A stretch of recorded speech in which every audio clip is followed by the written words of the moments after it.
Welcome to Hardware Addicts, a proud member of the TuxDigital Network. Hardware Addicts is the podcast that focuses on the physical components that power our technology world. In this episode, we're going to be talking about mixing and matching computer parts. Are you losing major performance by doing so? Then we head to Camera Corner, where Wendy will discuss Nikon's Monster Lens. So sit back, relax, and plug in because Hardware Addicts starts now.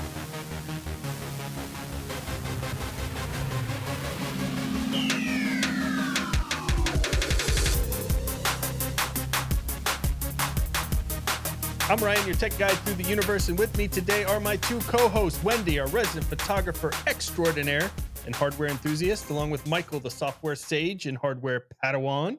Let's find out what tech adventures Wendy has had this week. Wendy, what have you got your hands on? Well, this one isn't new this week. I've actually been reviewing this for a little while. I got a new keyboard at the beginning of May and found it on a really good sale. My other keyboard that I'd been using, it had had water and different things spilled on it, so the RGB wasn't working quite like it was supposed to anymore. We It's know how you purple keys that love were staying RGB. yellow. Yeah. Well, I do love backlighting on a keyboard, but the rest of it can kind of go. But I do want to be able to set the color, so that's where RGB comes in. I do have some excuses for a little bit of rainbow vomit here and there. Let me put it that Gotcha. way. So You have a this little one, tolerance for it, a just a little bit of tiny bit. tolerance. Yes, Yeah. just a tiny bit of tolerance. So this is the AOC AGBO AGK 700. Did you get that mouthful? That is such a great modeling system. I just love how they name it. So it's so Totally. easy to remember and just rolls right off the tongue. Uh-huh, Yeah. and the last little bit of the name is the blue because it's the blue switches. Yeah, at least they Ah. got that pretty well Well, named. that's because someone else named it. And Right. Yeah. Yes, exactly. It has a really nice feel to it, just like what you would expect to with blue switches. I have to say the case on it is really quite nice. It's a very, very solid keyboard, and it is a full-size keyboard. I like full-size keyboards. So it does have them a number pad off to the side. And one of the quote unquote selling factors of this one for me is there's actually a volume dial at the top. My previous keyboard, I would have to hold function and then use the page up and page down keys in order to adjust volumes. It did have a dedicated mute button, but this is just so much faster. I absolutely love having that knob in order to adjust the volume. And then it also has 5 different keys on it that you can custom macros on. Now, those are meant for gaming, but I haven't used them for that. I've actually used them for quick links in editing audio and that kind of thing, made those settings. So instead of having to, especially if I haven't been eating all that great and I'm getting some of the um, arthritis in my hand issues, holding my hands in some of those funky positions as I'm editing audio, by the end of the day, my hand's really hurting. And that kind of helps fix that. And having those macro keys where you can just hit the button and Control Z, Control L, all the ones that I hit on a pretty regular basis while editing a show. I wish it came in brown switches. That's actually what I wanted instead of the Mm, blues, but it only comes in blue or red, and Mm. I need a tactile switch. That's just how I type, it's just how I'm comfortable, and I have to have a tactile switch, so the reds don't work for me. So I got it in the blue. If I could have got it in the brown switches, I definitely would. Um, they're a little harder to find right now. I think Amazon, if it's about the only place you can find them. I used to be able to find this keyboard directly on AOC's website, but I'm not seeing it now. So I don't know if they've actually discontinued this one or not. But if you mm. can find it on a sale for less than $100 keyboard, I'd say it's a rock solid mechanical keyboard. The software is a little bit sketch, but I don't really like any of the software for RGB Yeah, pretty items much and any custom setting keyboard. buttons. Yeah, they are all kind of trash there. But as far as the physical hardware, it's a good one. So it's interesting, AOC diving into keyboard manufacturing, Right? and they make fantastic monitors. A lot of people Mhm. love AOC monitors, and they're definitely one of the bigger companies when it comes to monitor production. So, like a lot of companies, even BenQ and other things, they're releasing other peripherals out there, at least under their name. This is kind of their Aegon series. They've got a bunch of different things under this Aegon series. What I like about this Aegon, keyboard, but not forgotten. exactly, the dad joke, is the fact that they're claiming 100% anti-ghosting, which is a really important thing. So ghosting on a keyboard is when you hit a key but it doesn't actually register. So this is really annoying if you're typing a lot of fast. If you type fast or you're typing a long document and then all of a sudden Mhm. you're hitting these keys, then you've got all these spelling mistakes and other stuff because it's not actually registering. Or the worst one, when it goes on like the space bar, right? And then you've got a whole sentence that's Yes. running together and stuff like that. Mm. So I assume, based on the fact that you're really liking this board, you're not experiencing, because everyone could claim, oh, we're 100% anti-ghosting, but you haven't Right. seen any ghosting issues with this keyboard. I haven't seen any ghosting issues with that, and that's probably another reason why I like the tactile switches is because I can feel, hey, this is when the key should be actuated and making sure that I can see that at the time, and I haven't had any problems with that. I definitely have problems with my spelling, but a keyboard can't fix that. Yeah. Not with that attitude. It also claims to have incredible pulling rate, so it's definitely able to register the keys very quickly in there. And I do like the knobs as well. Now, my question for you is, I know you use Linux. This has software that's made for Windows in it. Are you able to do all the things you want to do with this keyboard? It's about 95 bucks without Yeah. having to install that software. Yeah, it comes with some pre-configured RGB for it. We do have a Windows laptop in the house that has to be used for different school things every once in a while. So I just threw the software on that one when I wanted to customize the actual color and the buttons. And then it saves all of that to the keyboard, and I don't have to hook it up to a Windows system again. Nice. So it has memory profiles built in, so it allows Yes. you to save that stuff. So you only have to set it once. And for a lot of Linux people, they'll utilize like Windows and a VM and things to get around some of Right, to that be able to do configuration. that. Yeah, it would Hmm. be cool if AOC would provide actual support in Linux, but at least you have some options there to get around that. So yeah, very cool. I love my Ducky One. We've talked about my Ducky One on previous shows. It's one of my favorite compact keyboards.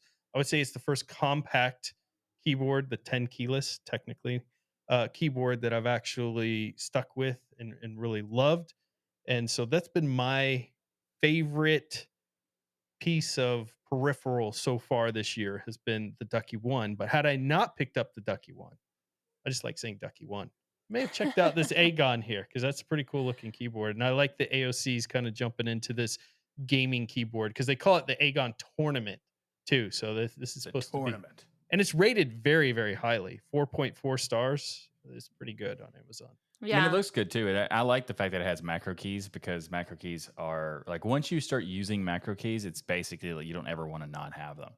right. And I have a keyboard dedicated to just macro keys, and there's 47 keys that I can use, and then one that's like a profile switcher. So it's 47 times four, whoever wants to do the math. And then I got a Stream Deck, and those are really nice too for the being able to have a couple, like, 16 extra buttons or whatever. But those that switch automatically with the application, very cool. Doesn't work Mhm. as well in Linux than it does in like the other systems because it's Elgato and Logitech, and they don't seem to care that much, unfortunately. But overall, it does work well, and once you set it up, it's good to go. But I Yep. like this idea of having it built into the main keyboard because it just allows more, you know, flexibility with the keyboard.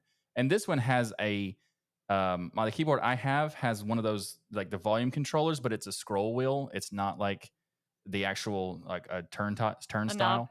And I Yeah. would much prefer that because you have more. I would assume you have more granular control than just like a scroll wheel attached to the keyboard.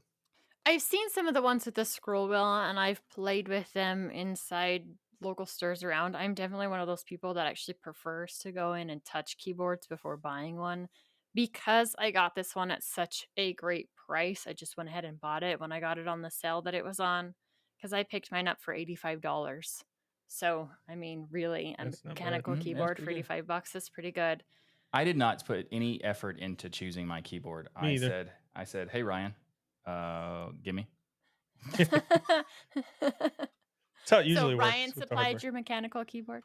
Well, I also said that I had never used a mechanical keyboard in the first place, and he said, how dare you be a tech, call yourself a tech person and not use a mechanical keyboard?" I'm like, but shut up. It's $15. I'm okay with $15." And then he said, "No, you once you use it, you're going to within 15 minutes, you're going to be totally hooked on mechanical keyboards, and you're going to hate not having one." It's true. Mhm. And I actually proved him wrong. It was 5 minutes, This not is 15. actually a Like true last story. time. Yeah. It sounds like he's making it up, but it's actually factually how it happened. He came to my house with like this $10 Walmart keyboard with no name on. I'm like, "What is this crap?" And he's over there. Oh, He's got big giant hands too, and he's over there Uh-huh. trying to type on this stupid thing, and I'm like, "What are you doing, man?" Like, and then yeah, now he's addicted. Now he'll never Yeah. go back. Yeah. Now when I don't have a mechanical keyboard, I notice it and it's annoying. So anytime I'm using a Right. laptop, I can say like there are some laptop keyboards that are better than others. Mhm. Many of them are terrible, but some of them are actually good. And if you compare the absolute best laptop keyboard to a mediocre mechanical keyboard, mechanical is still going to win as long as there's no actual issues with that keyboard, like the ghosting or whatever. If Yeah. it's Yeah. just like comparing the feel between the two, mechanical wins automatically. And if it's a good mechanical keyboard, then it's just not even fair. For Yeah. sure. And you guys have seen that some mechanical keyboards have some really weird layouts, which make them difficult to use. Yes. Oh, yes. So as long as the layout is good and all of that. But I guess that's part of the reason why I'm a fan of the full size keyboards. One, I do use my number pad all the time.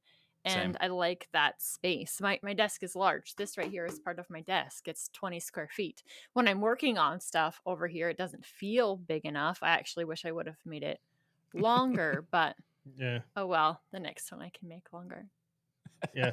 You're at least making your own desk, which is pretty dope too. Yeah, Yes, that's pretty awesome. yes. Yeah. My pretty epoxy pour desk.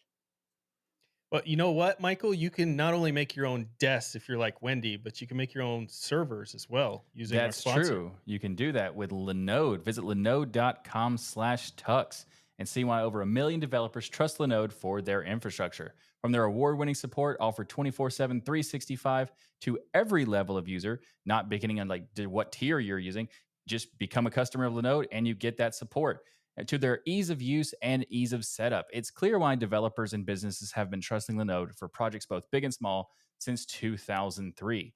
Linode offers the industry's best price to performance value for all compute instances, including shared, dedicated, high memory, and GPUs.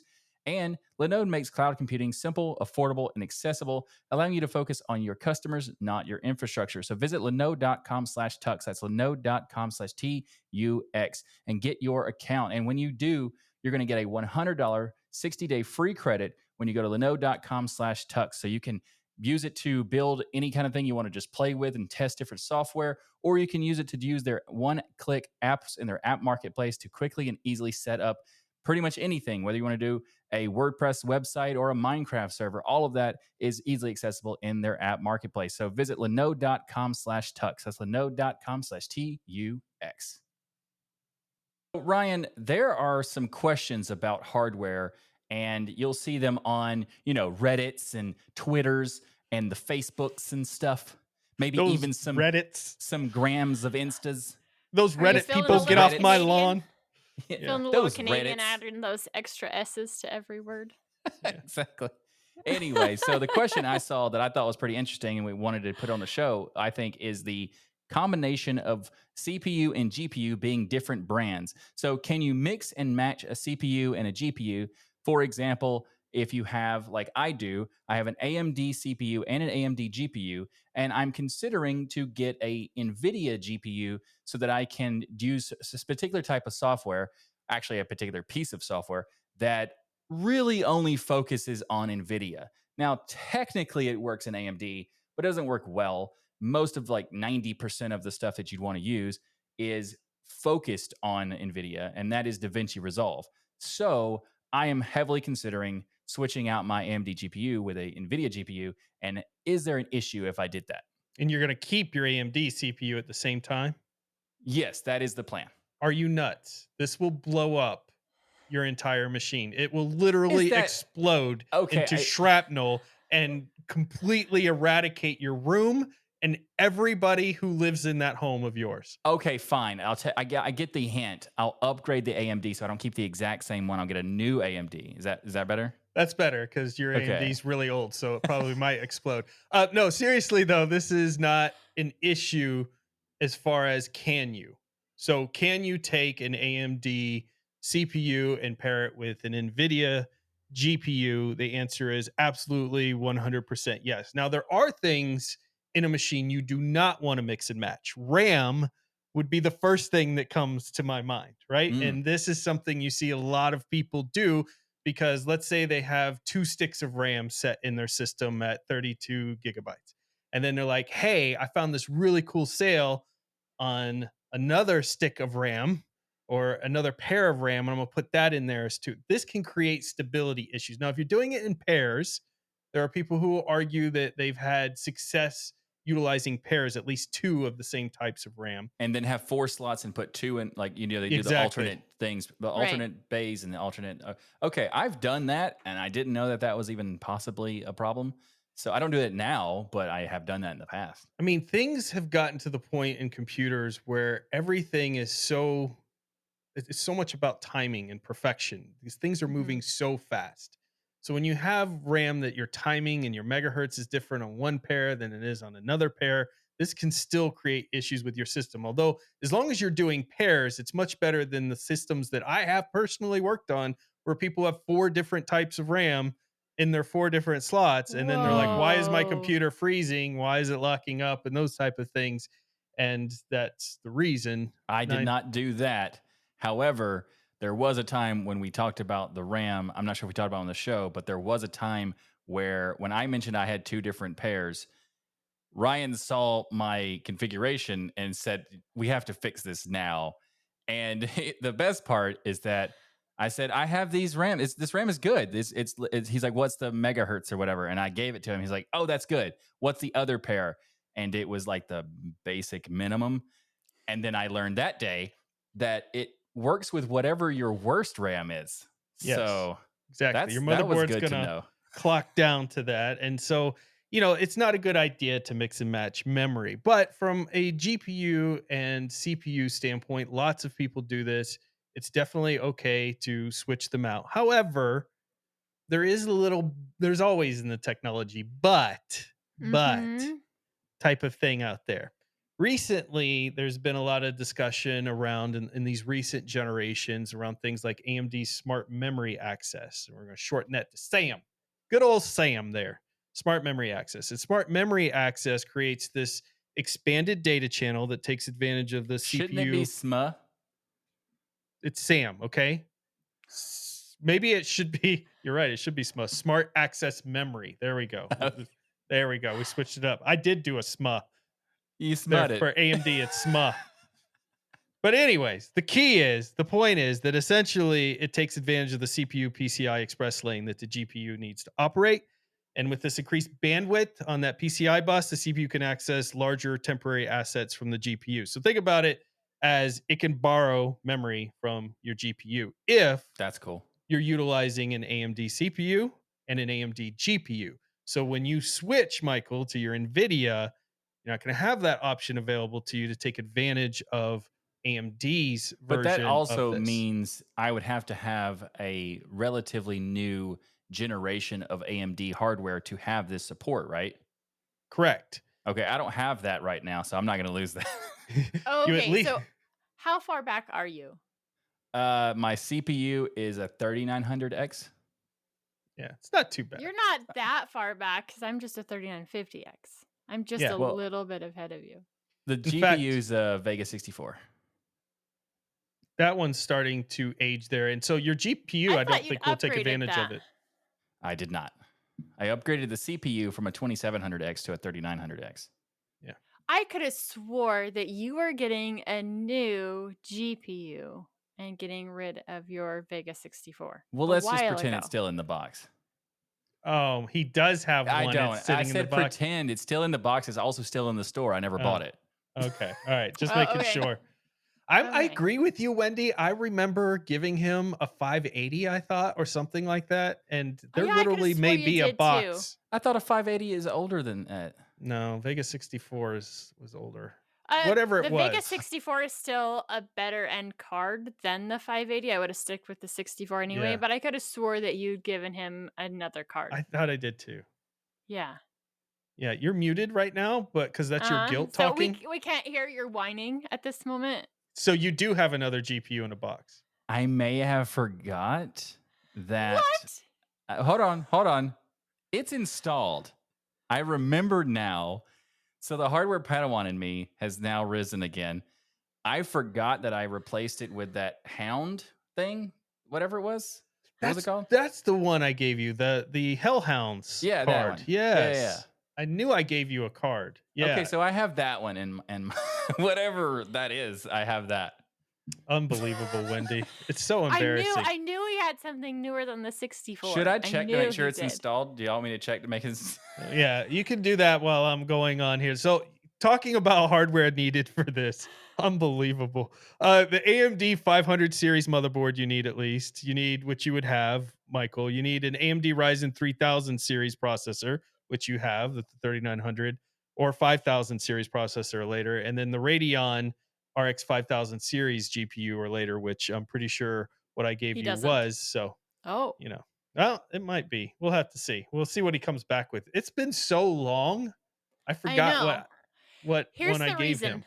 I remember that conversation because you joked about you had just given him a new card and so he could send me the Vega 64 because I was That's still running on a right. 580. Yeah. I wonder if he ever put it in his system, I don't know. I think it was like a 6700 XT. It was the Power Color Hellhound 6700 XT is what I think he has in his system now. So, much better than he got there. Yeah, so him and I think are on the same card. I think I'm running a 6700 right now. Yeah. So this whole smart access memory thing, overall, it's made mostly for gaming. So if you're a heavy gamer, this is something you may want. If you're not a heavy gamer, then this means nothing to you, essentially. There are some other applications that can take advantage of it, but it's 99% gaming there. And they found about a 2% gain overall in those games. That's the overall shift that you see when you have that. So you have to ask yourself a question of, number one, is gaming super important to what you're doing in your production? If the answer is yes, there's only specific games that take advantage of this, and your lift can be 2% overall, and in certain games it's 8 to 15%. But again, in Michael's case, like for DaVinci, that's the most important thing. He also games, so is it worth it to not mix and match, and then you can't use your favorite app, DaVinci Resolve? And in your case, Michael, I'd say the answer is no. Go ahead and No, mix and match definitely the and lose software. the 10% in that you could have gained potentially in some certain games that take advantage of it. Yeah, I would definitely want to use the software that I need that software for productivity reasons. So it's more important in the game. And if I lose a little bit in the game, but not a lot, then that's fine. That doesn't really make much of it. And also, I'm not going to see that much of a difference anyway, because my monitor is probably going to lower the refresh rates, or the frame rates because of that anyway. So it doesn't really make that much difference because my monitors are more for productivity with like color accuracy and all that sort of stuff rather than gaming, because I want to game. I care about gaming, but it's Secondary. 20% of what's interesting in terms of what hardware I choose. However, now that I am back, I wanted to confirm I do have the Hellhound installed in my machine. I even took a photo of it and sent it to both of you to prove that it is there. So, all right. Yes. That is the 6700 XT Hellhound from Power Color. It's a very good card that you have in your machine. You're welcome, Michael. Even Thanks, though buddy. you forgot. It's funny because on Destination Linux podcast and everywhere, he's been telling everyone he has a Vega 64, and I did not. does not have. I forgot to see that. For those who are wondering why I'm Sound still like called Mario. the Hardware Padawan, that would be why. You're like, I forgot to. You sound like Mario. I forgot. Right there. Very good. It's a CPU and a GPU. Well, here's one thing I want you to check, Michael, when we get done with the show. What's the data, Ryan? You have the AMD GPU, you have the AMD CPU, and all your specs suggest that you should be able to turn SAM on. Oh, well, now but I you do want to try have that. to do that in your BIOS.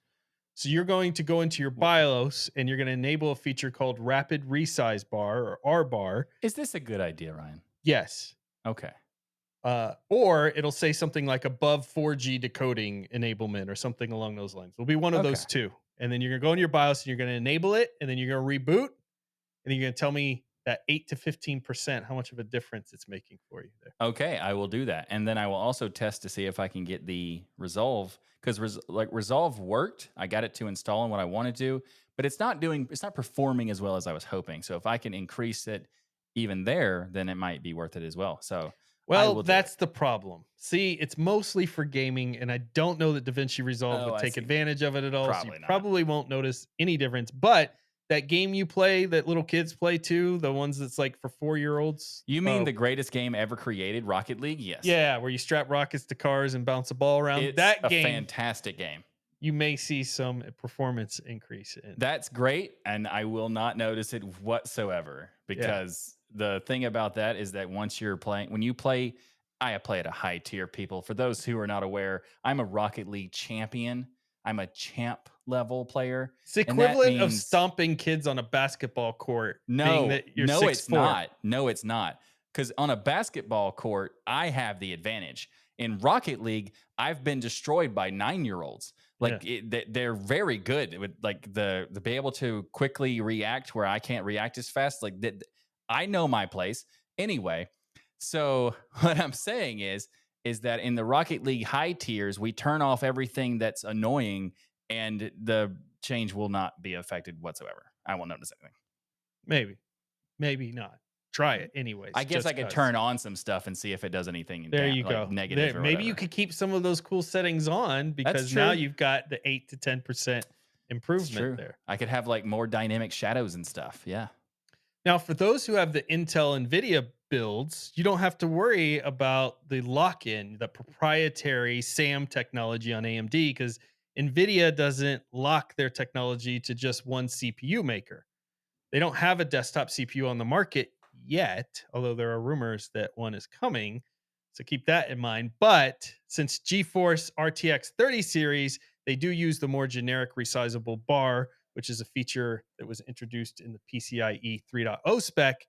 And it works with both Intel or AMD CPUs that support it, which isn't all of them. So in that case, Michael, that's an option for you. Well, I am curious. I mean, I think if the 6700 XT that I have is a good card and it's still in the same like a reasonable tier, then I'm kind of limited. If that's still a good card and it doesn't work very well on Resolve at all, then maybe I need to look at Nvidia anyway.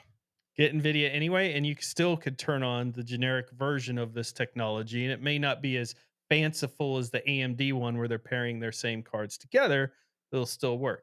And then you got to think Intel CPU and Intel GPUs because we now have the Arc line series out there, and they have something called Deeplink technologies that they've released.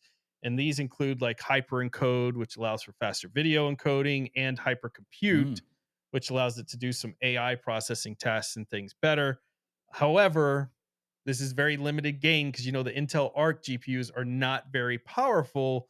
So if you just got a high end NVIDIA, you're going to be able to do those better AI and processing anyways. But it is cool that you have that option if you do have those two paired together there. So everyone kind of wants you to buy their combos if they have a combo. NVIDIA doesn't yet, and they provide some limited advantages that they're doing to kind of incentivize you to do so.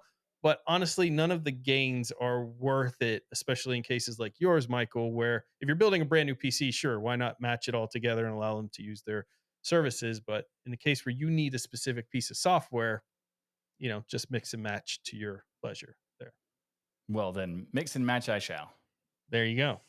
And then it's more of a balanced build question too of budget and cost. So for that Intel Arc person and that Intel CPU, it's about your budget. If you can't afford the Nvidia or AMD line or their higher end line, and you can only afford the lower end stuff, maybe the Intel to Intel Arc is a better combo for just a balanced build for you and your budget. So those are the times you would want to try to make sure you're matching those up.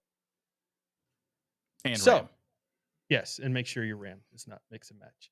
So, Wendy, you have AMD, correct? Yep, Yeah, and I have that I AMD, do. AMD, and Michael, we've just discovered, has had AMD, AMD, but suddenly, miraculously, his Has even card better upgraded AMD. to better AMD than he even knew he had. So all of us are all AMD anyways right now, so it makes it a little easier. But I'm in the same boat as you, Michael. I want to put an Nvidia GPU in for DaVinci Resolve, Hmm. and so It is really good software. there you go. I mean, It and the is. idea of like losing features and losing performance just because of what hardware you're using, that's very annoying.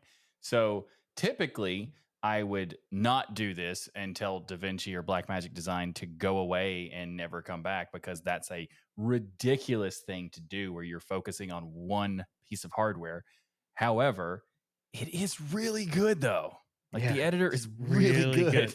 good. I know, it's DaVinci really good. Resolve has some of the best color correcting of any video editor there is out there. So I would Yeah. compare the color correction in DaVinci Resolve to a really good raw photo editor like Darktable or some of the like, Oh wow. where you can go in, you can pick things, you can put masks on it, so you're just adjusting specific parts of the image. Like, it is Mm-hmm. very, very detailed in how you can go on that color correction. Yeah. So I can And definitely also, see why people would want to use that, but I get your frustration of, I want to use this piece of software, but it almost locks me into this piece of hardware if I want yeah. it to work smoothly. Yeah, it's basically like there's certain features that are optimized for NVIDIA for like the CUDA Hmm. core stuff and things like that. And it's performance and rendering and various things. And I think that DaVinci is a very good piece of software, but I can't really express how much it boils my blood to have to get another piece of hardware just for one application. And there's people who would refuse to ever use something because of like, oh, I have to spend another $500 or more just to use this. The cost of of Resolve is like a third of the GPU. Hmm. Like it's kind of weird. I would rather you make an AMD version and charge me triple the cost for the software than to make me go buy a piece of hardware for no Don't reason. give him You know, ideas, Michael. Don't give him Yeah. I ideas. would So I would rather pay the same amount that I'm currently paying. Thank you. That's better. to be fair, when DaVinci Resolve started, AMD GPUs were absolute Yeah, garbage. that's true. True. And so That's they true. were focused on the high end GPUs that really could get the work done with their software. Then you go into the software side of it. Now DaVinci Resolve has been going for so long that to go in and now change some of that stuff, you're jumping over code, and code that is now full of gunk because it's just been around for so long. I know I it's mean, one of the that's fair. reasons Yeah. why it's one of the reasons why Adobe has said that, they really aren't interested in porting some of their software to different places now, like Linux, is just because That's an of excuse the from cruft. Adobe Well, because I they've know. proven themselves. They have to. Adobe is a great example that they're actually kind of DaVinci too, because the fact that Apple switched to the M1 chips and the Apple Silicon or Force whatever, them to do it. it Yeah. forced them to rewrite so much of it anyway. Like they didn't really. It's not like, oh, we don't have a justification. Like now you're forced to do it and you accept your fate. So they're just using an excuse to not do it So, for unless Linux. Nvidia goes out of business and they're forced to start writing specifically for AMD, And I I is don't what mean, it think is. that's yeah, going to happen because I've made a Right. fortune off of Nvidia stock recently thanks to AI. So thanks Nvidia for that. But one thing I can't stand with Nvidia is that they don't support Linux very well, and because Right. of that, you've got the DaVinci situation, you've got the Linux situation, and I'm forced into the same thing. I would rather utilize AMD. I like not having to install proprietary drivers on my machine, but DaVinci is so good that I'm kind of forced to. Now, for those who are on Windows machines and they're listening to this just from a hardware standpoint, you're not going to have this issue necessarily if you have an AMD GPU and an AMD you're not going to have it motherboard. to a degree, but you will have it because DaVinci That's what I Resolve. was going to say. Yeah, yeah. Okay, well, DaVinci Resolve works on AMD and Windows, but Correct. it works not as well. Correct. It's Right. not optimized for it. And in Linux, you can technically install the proprietary AMD drivers to get some of it working, but again, you have the same problem where it doesn't work as well. So you get a little more hangups and things like that in there. So ultimately, though, back to your original question, yes, mix and match to your pleasure if you want, but if there's a specific software or something that you're using, take that into consideration. If your budget is in consideration, you're doing a brand new build, then why not utilize the same manufacturer and take advantage of things like SAM where it makes sense, but otherwise, not a big deal. We'll mix and match, Michael, and we'll be just happy. Well, we'll Perfect. be better than happy. Perfect. But Wendy, we need to switch gears here, go into the camera corner because you're talking about a monster lens here. And I don't know much about cameras, although you've been schooling me, but anything that's gigantic and huge and costs lots of money makes me happy. So tell me about it. This is a really, really awesome lens. It's 180 millimeters to 600 millimeters. So this lens has a long reach. This is great for if you're wanting to photograph wildlife, even some sports events. You wouldn't need that 600 millimeter reach, but it can get you zoomed in there so you can get good action of the players, all kinds of stuff like that. And it's priced in a range that your beginning photographer isn't going to just drop money on it, but your enthusiast, it's in that enthusiast range. It's not just for professionals. So before we get all the way into the price, let's talk about how this lens attaches. Can you use it on the old style DSLRs? Nope. This is their Z mount. So it is meant for their mirrorless line of cameras, Oh, and it is the predecessor to their 200 to 500 millimeter lens for the F mount, so those old DSLR cameras. So this one actually gives you a wider range than its predecessor does, and it actually lets in quite a bit of light for the range that you're getting. So it starts at 5.6. So at your 100 millimeters, that f-stop will be a 5.6. And when you're all the way to 600 millimeters, you're only cutting your light by a little bit because you're at a 6.3 f-stop. So in lenses, especially zoom lenses, if you're buying a lens there, you can have the same low f-stop all the way through that line. So if I could be 5.6 at the front of that zoom and all the way at the back of that zoom, you're spending a lot of money for that lens. right. So it's not much adjustment, but because they're not doing all that work to have as much light at the back end, you are paying a little bit less for it. That's kind of the give and take of those two things. I did link an article, and Ryan can, or you guys can look up this lens. You just have to see it on a camera body for it to make sense just how large this It thing looks freaking is. awesome. I just want Yes. It one does look cool. because it's huge and people would think, wow, that person must really know what they're doing. You You have to know be what you're legit doing. at that point. Yeah. Yes. Yeah. So it does have 25 elements in it, and we talked about last week. Elements are those individual pieces of glass in 17 groupings. And 6 of those elements are that glass that helps light pass through a little bit better, with one of the spherical elements. So there were more of those on the lenses that we talked about on the previous episode, but remember, this is staying in that enthusiast market and not necessarily those super high end lenses. Your filter size is 95 millimeters. So, of course, you're going to need to have a really large filter for something like this. One of the cool things, though, and it's kind of a must for a lens like this, it does have the image stabilization built into it, which is super awesome, especially if you're shooting without a tripod in order to get those pictures of, say, the sports things or the wildlife. You might be on a tripod, and it does have an additional mount on it. This lens is so big that connecting the tripod to the lens is better than connecting the tripod to the actual camera itself. It'll That's support the weight way hilarious. better. Mm. So I if you're was looking at the wondering pictures of it, Yeah. What yeah, that that how. hook little at the leg that's bottom sticking was. out, Yeah. that's your Yeah. mount. Hmm. Gotcha. Also, I was wondering, does this take a huge amount of, I don't know, wear and tear on your camera having something that big and heavy connected to it? Because I would imagine I know when you're holding it, you're supporting it, but there are photos of this where it's just hanging on somebody's side with the giant lens, which at that point, I guess it could be like a cane, help you walk. But I mean, does that not create wear and tear on the camera frame itself, or is that mount just that good that it can handle Typically, that? when you're talking camera mounts, they lock into place, they twist and lock.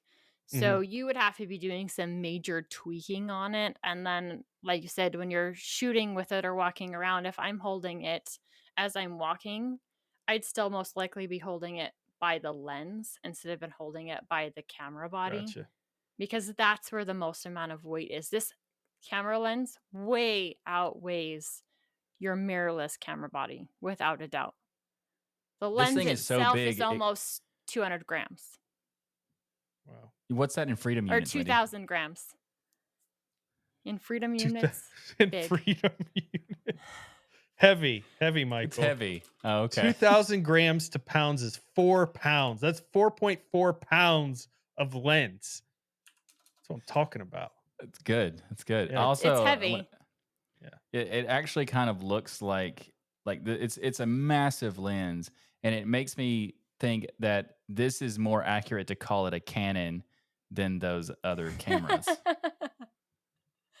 Well, and Canon does have some massive lenses like that, but now it's time for the price. We're definitely over $1,000. Now we're talking. But we're short of 2.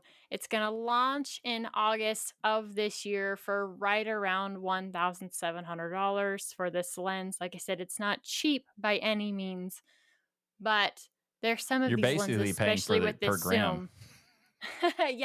Yeah, basically. No, it was only 2,000 grams. Well, close enough. You know what, though? You got to make some decisions in your life. You want to be a photographer, you might want to pick up one of these lenses. Or if you're not sure you want to be a photographer, spend that same amount of money on coaster wheels for your Mac Pro. Either There you way, go. you're about What a deal. $2,000 that What you're a going to be deal. spending on something. So got to budget it in, Michael. Got to figure out what's priority: coaster wheels Now I can't or decide. lens. I can't decide. So difficult. So Wendy, will you be picking? Well, you don't have a mirrorless camera, I but I don't know you currently want have a one. mirrorless camera. Would this be a lens you personally would pick up when you do get a mirrorless camera?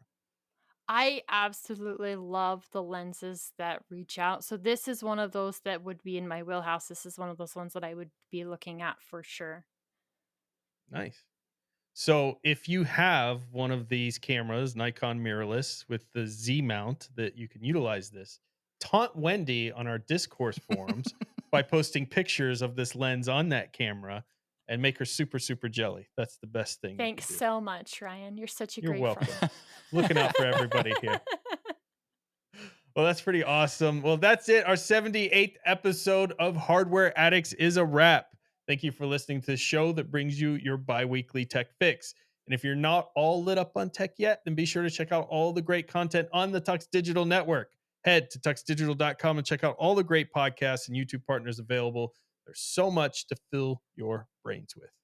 Remember, there's no such thing as too much hardware. Learn, build, innovate, and grow. We hope you enjoyed the show. We'll see you next time for another episode of Hardware Addicts, where we always mix and match all the best pieces of hardware and remember what we installed in our machines. Nice. Well, you don't remember. You never remember. We remind you what you We as in installed. 2 out of 3 people on the show. That was so embarrassing, Michael. So embarrassing. I mean, I'm okay with it. I'm a Padawan. I still have ways to go. But you wanted us to upgrade you from Padawan earlier, so Yes. that's not going to happen. Not after that. I've accepted my fate. I've accepted it.